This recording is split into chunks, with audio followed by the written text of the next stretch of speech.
In today's episode, I wanted to highlight 11 different features that I found on the GoPro Mission 1 Pro that actually was difficult to find on the very beginning of using this camera. The features that have similarity with the DJI Osmo Action 6 I will also show in today's episode. Some of these features actually made me happy, but some of these features actually disappointed me a lot. So let's start. And let's start with the first insightful features that I found as the new GoPro Mission 1 Pro and can be really useful for you if you are going to use this camera for your vlog. Actually, this is the vlog video mode. That's how it's called. The alternative we have on the DJI Osmo Action 6 that is called portrait mode. But despite on the GoPro what it does, it locks you in the center of the screen. So let me just show you how does it work. I'm gonna film it from the side as well with my iPhone. If you start moving the camera accidentally to the left or to the right, on DJI Osmo Action 6, also you're going to be shifted a little bit to the left or to the right. The GoPro, on the other hand, will crop and center you, always keep you in the center. And the best thing is that vlog mode can be used even in 8K, it can be used in 4:3 ratio like with open gate. But on the DJI Osmo Action 6, the max resolution, it can be only used as 4K and 30 FPS.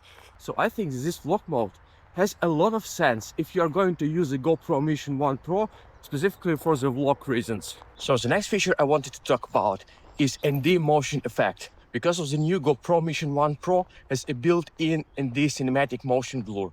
What does it mean? That you can use this camera without ND filters and you can achieve the cinematic motion blur effect. It is recommended to use this function actually in the low light, because in the low light, instead of having this, jittering in the background, the camera will automatically smooth out the background, making the cinematic motion blur effect. But theoretically, you should be able to combine it with ND filters as accessories that ideally should come very soon for the GoPro Mission 1 Pro. So the next thing to say is the photos, because normally when you've been using like the action cameras for the photos, you need to stop, take a shot and then go further, especially if you are taking a shoot in the max resolution.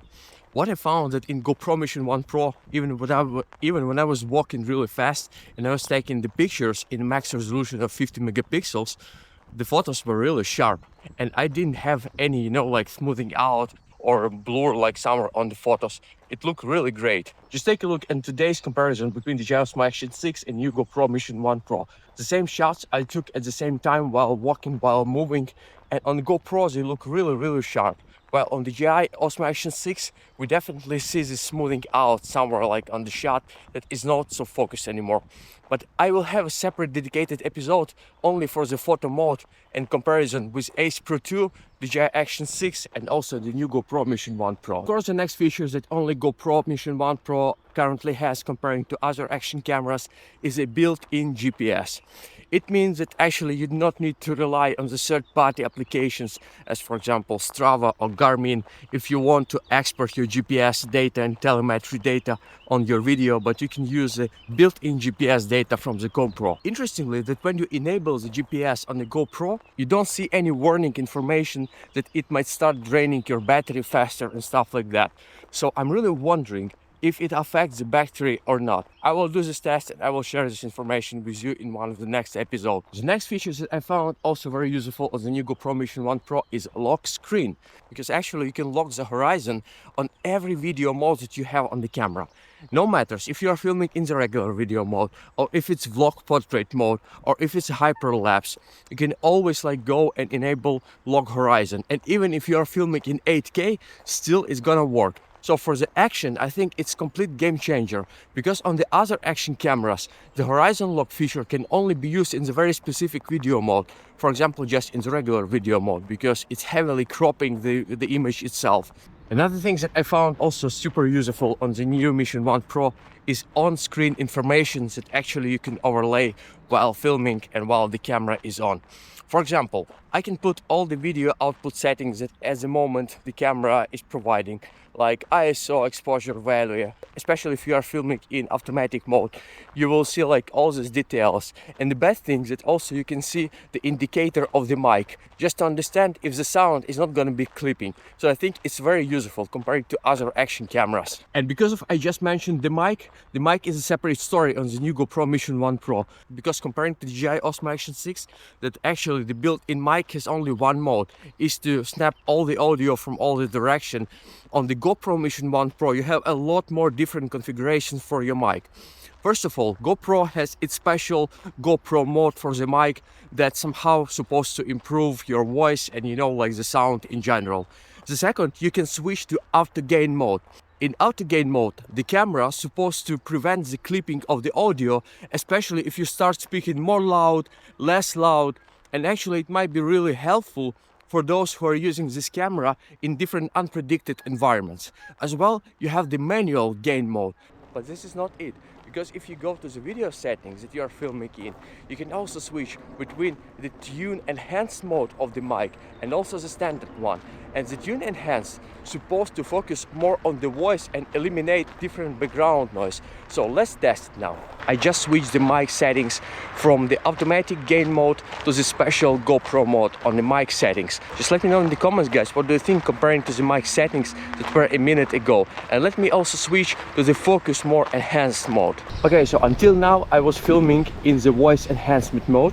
I just switched to the standard mode on the video regular mode. So let me know if you hear any differences and which one would you prefer. Just a reminder that the DJI Osmo Action 6 has been filming all the time in a standard mode, that actually one that is built in. And here we come to the couple of things on this new Mission 1 Pro that I found either annoying or either not working at all. So first of all, in the new anti-flickering sensor that actually supposed to eliminate all the flickering, even though the GoPro also has the anti-flicker function enabled and also specifically dedicated sensor for it. When I put all three cameras on the dash of my car and was filming like in front of me, you will see that the flickering that was provided, for example, on the side road board, like on the bus stops and so on, it was still flickering like on both cameras. So it looks like that anti-flickering is only working indoor. Another thing that I found also very annoyed is that 10-bit is not enabled by default. It means that if you start using the camera for the first time, just make sure that when you're switching between different video modes, you go and enable video mode and high bit rate. Otherwise, the footage might be not as you expect. For example, on the DJI Osmo Action 6, the 10-bit is enabled all the time. No matter if you are filming in D-Log-M or the standard video mode, it's always 10-bit. On the GoPro, for some reason, that gives you a chance to select between 8-bit and 10-bit.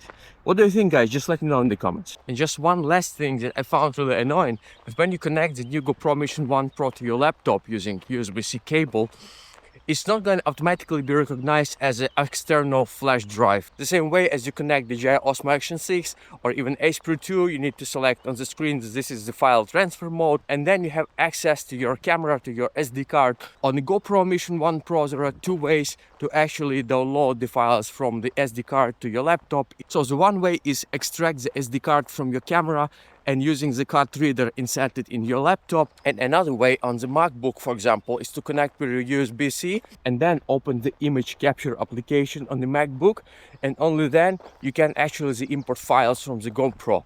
Unfortunately, you can't do it directly, like for example from external SD card. Maybe the experience on the Windows machines is slightly different, but at least that's what I have on the Mac machines. So guys, that's all what I wanted to say in today's episode. I really hope that it was helpful for you to decide if you want to go with the new Mission 1 Pro or not, because some of the features are really cool, but some of the features might keep you disappointed a little bit about this camera. Stay tuned, because of more videos are coming in the next days. Cheers, bye.